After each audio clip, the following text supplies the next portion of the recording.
মান্নাবের জন্য আপনারা সবাই দোয়া করবেন। ওনার মৃত্যুর খবর যখনই খবরটা গেল না, তখনই আমার হাত থেকে না কোদালটা পড়ে গেল।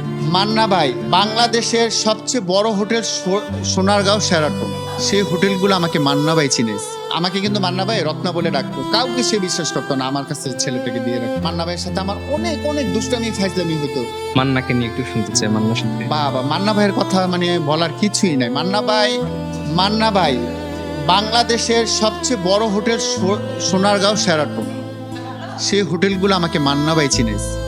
আমি জানতাম না, যখনই মান্না ভাইয়ের সাথে আমি কাজ করতাম, মান্না ভাই আমাকে বিদায় নিয়ে সবাই থেকে চলে যেত। শুটিং শেষ হইলে বলতো যে রতন, আমাকে কিন্তু মান্না ভাই রত্না বলে ডাকতো। কেন ডাকতো? ওই যে সাবানাপা আমাকে ফিল্মে আনছে, যে কারণে আমাকে মানে উনি ভালোবেসে ডাক দিত, রত্না চলে গেলাম।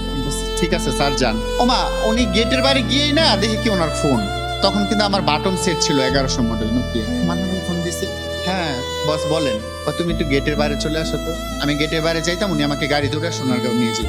আমি মান্না ভাইয়ের কথা বলার শেষ নাই। যখন আমি আব্বাজান ছবি করি, তখন সিএম ছিল ছোট, মান্না ভাইয়ের ছেলে, তো নিয়ে বলতো যে এটা তোমার চাচ্চু, তোমার চাচ্চুর কাছে তুমি থাকবা। কাউকে সে বিশ্বাস করতো না আমার কাছে ছেলেটাকে দিয়ে রাখতো। আমি সারাদিন খেলাধুলা করতাম। মান্না ভাইয়ের সাথে আমার অনেক স্মৃতি আছে, অনেক কক্সবাজার কাজ করছি, বিগ বস ছবি, পূর্ণিমা আমার শাড়ি পরেছিল, আমি একটা হলুদ শাড়ি দিয়েছিলাম পূর্ণিমাকে, যাপো তুমি আমার গানে এই শাড়িটা পরো। কেন?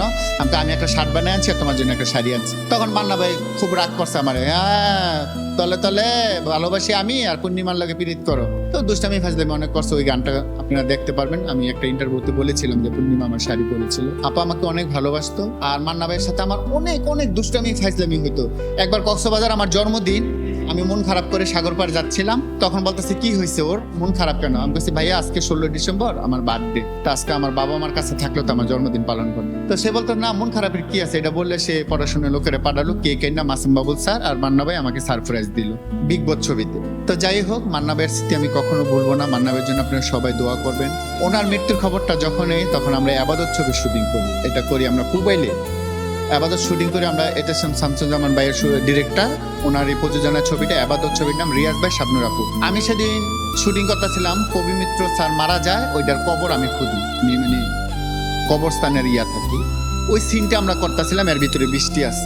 যখনই খবরটা গেল না, তখনই আমার হাত থেকে না কোদালটা পড়ে গেল। খবরটা দিয়েছিল আমাদের পরিচালক, বলতেছে যে তোমরা শুটিং বন্ধ করো, আমাদের ঢাকা ব্যাক করতে হবে। কেন? মান্না ভাই মারা গেছে।